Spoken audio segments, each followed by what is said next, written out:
This is Dragon 19, the Fire White Dragon.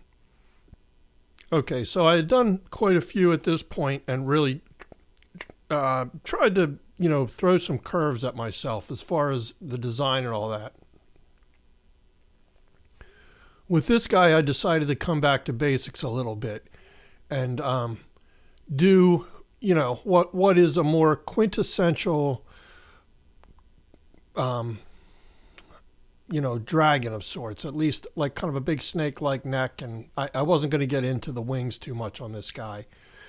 Now, with the gestural sketch, I really didn't get into the horns at all. I let that be and just, because you can take this in a completely different direction. So I wanted to leave some options there. But as I move this thing closer along, I sort of like these big curved horns that look like they kind of follow around the body a little bit. Of course, they protect the back of the neck.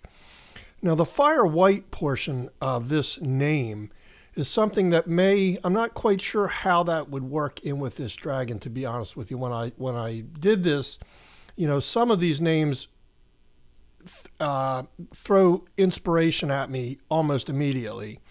And then some of them I kind of think about a little more and how I might approach that. And with this guy, I think that the fire white designation may refer to his coloring more. And one of the things that I've always found kind of interesting about most white objects is that you almost never paint them with a lot of white. They usually are reflecting the colors around them, and they're almost anything but white.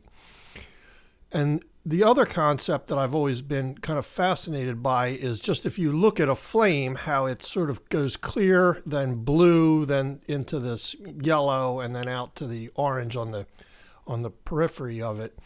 And that sort of color thinking, that patterning might be something that has a lot to do with, why this guy might be called the Fire White Dragon.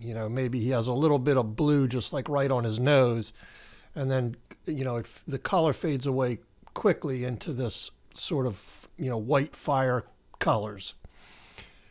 So that was another concept I had.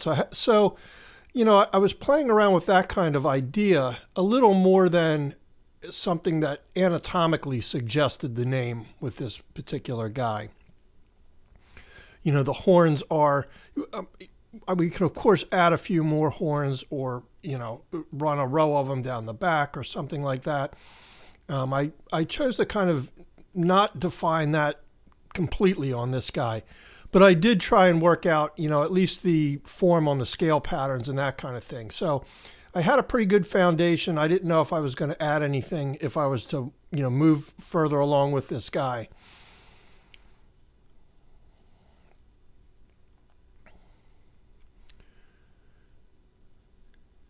And again, this is one, the kind of, I call them plate mail scales patterns that I'm doing here. This is a more quintessential like Dungeons and Dragons approach, less of a hide, but it is an interesting thing to play around with. And of course, I haven't said it enough lately, but I do flip even the drawings around upside down to get directional strokes and things like that to make a little more sense.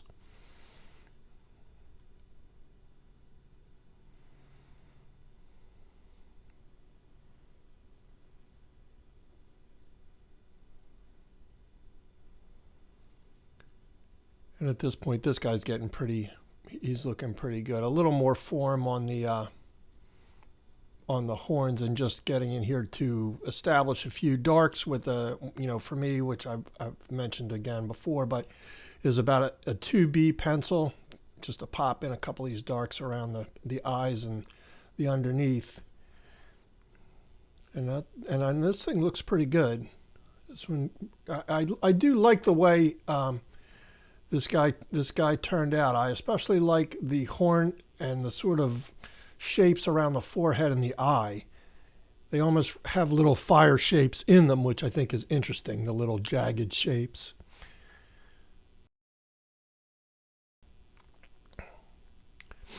And there we go.